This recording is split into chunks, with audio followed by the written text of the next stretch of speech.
City India news Telugu. అయోధ్యకు ఇవాళ Mahabubnagar parliament నుంచి అన్ని అసెంబ్లీ నియోజకవర్గాలు అంటే మక్తల్, నారాయణపేట్, కొడంగల్, దేవరకద్ర, జడ్చల్ల, షాద్నగర్, మహబూబ్నగర్ ఈ 7 నియోజకవర్గాల నుంచి కూడా ఈరోజు అయోధ్యకు ట్రైన్ ఇక్కడ నుంచి మహబూబ్నగర్ నుంచి బయలుదేరుతూ ఉంది. దీంట్లో ప్రతి ఒక్క అసెంబ్లీ నుంచి 200 మంది దాదాపు 200 మంది యొక్క అయోధ్యకు వెళ్తున్నటువంటి ఈ ట్రైన్లో మరి ఇక్కడ నుంచి ఫస్ట్ ట్రైన్ మన జిల్లాలో ఈరోజు పోవడం అనేది ఫస్ట్ ట్రైన్ పోతా ఉంది అయోధ్యకి. యాక్చువల్గా మరి ఈ ట్రైన్ కొన్ని రోజుల ముందు రావాల్సిన అక్కడ ఉన్నటువంటి పెద్ద ఎత్తున రష్ ఉన్నటువంటి సందర్భంగా ఇక్కడ ఉన్నటువంటి భక్తులకు ఎవరికి ఇబ్బంది కావద్దనేటటువంటి ఆలోచనతో మరి ఈరోజు ఈ డేట్ని ఫిక్స్ చేసి 15 ఫిబ్రవరి రోజు మరి మహబూబ్నగర్ ఫస్ట్ పార్లమెంట్ నుంచి ఈ యొక్క ట్రైన్ మన ప్రాంతం నుంచి ఈరోజు బయలుదేరుతూ ఉంది. కొద్ది క్షణాల్లో ఈ ట్రైన్ ఇక్కడ నుంచి ప్రారంభమవుతుంది. రామభక్తులందరూ కూడా పెద్ద ఎత్తున మరి ఇంకా చాలామంది పోవాలనేటటువంటి ఆలోచనతో ఉన్నటువంటి చాలామంది కూడా మేము వెళ్ళాలా, మళ్ళీ ఇంకో కొన్ని ట్రైన్లు వేయించండి అనేటటువంటి ఆలోచన ప్రతి ఒక్కరు భక్తులు వ్యక్తం చేస్తూ ఉన్నారు. ఇది ఫస్ట్ ట్రైను. ఆ తర్వాత ఇంకొక ట్రైన్ కూడా ఉంటుంది. ఒక టైం మధ్యలో టైంను అనుకూలంగా చూసుకొని ఈ ట్రైన్స్ని అయోధ్యకి ఇక్కడ నుంచి భక్తుల కోసం కన్వీనియన్స్గా పంపడం జరుగుతుందని చెప్పి సందర్భాన్ని నేను తెలియజేస్తా ఉన్నా. కేంద్ర ప్రభుత్వం ఈరోజు ఆ యొక్క అయోధ్య రామ మందిరం యొక్క కమిటీ కానీ ఈ యొక్క భక్తులకు అన్ని సౌకర్యాలు కూడా ఏర్పాటు చేస్తూ ఉంది. రామ భక్తులకు అందరికీ కూడా ఆ ట్రాన్స్పోర్టు వాళ్ళందరూ ఈరోజు ట్రైన్లో వాళ్ళ టికెట్లు కొనుక్కొని వాళ్ళు ప్రయాణం చేస్తూ ఉన్నారు. ట్రైన్లో వాళ్ళకు భోజన సదుపాయాలు పూర్తిగా అందజేయడం జరుగుతుంది.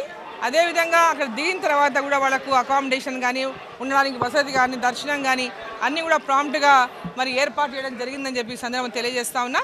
అక్కడ చలి ఎక్కువగా ఉన్నందుకు కూడా పెద్ద వయసు వాళ్ళని మరి ఫస్ట్ ట్రిప్లో పెద్ద వయసు 50 ఏళ్ళ పైబడిన వాళ్ళు కానీ 60 ఏళ్ళ పైబడిన వాళ్ళు కానీ ఈ ఫస్ట్ ట్రిప్లో పోకూడదు అనేటటువంటి సూచన కూడా చేసినటువంటి సందర్భంలో పెద్ద ఎత్తున బిలో 50 ఇయర్స్ వాళ్ళే ఎక్కువగా దీంట్లో ప్రయాణం చేస్తూ ఉన్నారు. కొందరు హెల్దీగా ఉన్నటువంటి వాళ్ళు కూడా 50 పైబడిన వాళ్ళు కూడా గట్టిగా ఆరోగ్యంగా ఉన్నటువంటి వాళ్ళు దీంట్లో ప్రయాణం చేస్తూ ఉన్నారు. కొంతమంది కార్యకర్తలతో పాటు పెద్ద ఎత్తున భక్తులు కూడా మరి ఈ యొక్క ట్రైన్లో మరి వాళ్ళకందరికీ కూడా పూర్తిగా ఒక్కొక్క ట్రైన్లో వాళ్ళకందరికీ ఇన్ఛార్జిని కూడా పెట్టడం జరిగింది. ఎక్కడ వాళ్ళకి ఎలాంటి ఇబ్బందులు రాకుండా ట్రైన్కి ఒక ఇన్ఛార్జు, ప్రతి నియోజకవర్గాలు కూడా ఒక ఇన్ఛార్జ్ పెట్టి అక్కడ వాళ్ళకి ఎలాంటి సౌకర్యాలలో ఎలాంటి ఇబ్బందులు రాకుండా అన్నీ కూడా సమన్వయం చేసుకొని ఈ యొక్క యాత్ర మొట్టమొదటిగా బయలుదేరుతున్నటువంటి అయోధ్య ఈ ట్రైన్లో ప్రయాణిస్తున్నటువంటి ప్రయాణికులందరూ రామభక్తులందరూ కూడా ఆ శ్రీరాముని దర్శించుకొని మరి యొక్క భారతదేశంలో రామరాజ్యం యొక్క స్థాపన కోసం ప్రతి ఒక్కరూ ప్రార్థించాలని చెప్పి ఈ సందర్భంగా నేను కోరుతా ఉన్నా. వారి యాత్ర సక్సెస్ఫుల్ కావాలని చెప్పి నేను కోరుకుంటున్నాను. Thank you. జై శ్రీరామ్, జై శ్రీరామ్.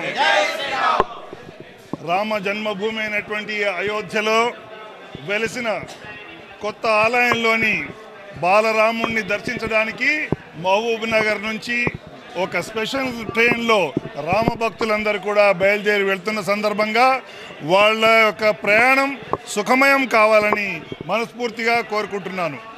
అయితే వాళ్ళు వెళ్తుండగా చాలా ఉత్సాహంగా ఉల్లాసంగా రామభజన చేస్తూ వెళ్ళాలని వారిని కోరుతున్నాను. అంతేకాకుండా దుగినీకృతమైన ఆ బాలరాముని యొక్క విగ్రహాన్ని చూసి వీళ్ళు సంపూర్ణంగా వాళ్ళు ప్రేరణ పొంది ఆనందంతో వాళ్ళ జీవితం ధన్యం చేసుకొని తిరిగి సంతోషంగా రావాలని వాళ్ళని మనస్ఫూర్తిగా నేను ఆకాంక్షిస్తున్నాను.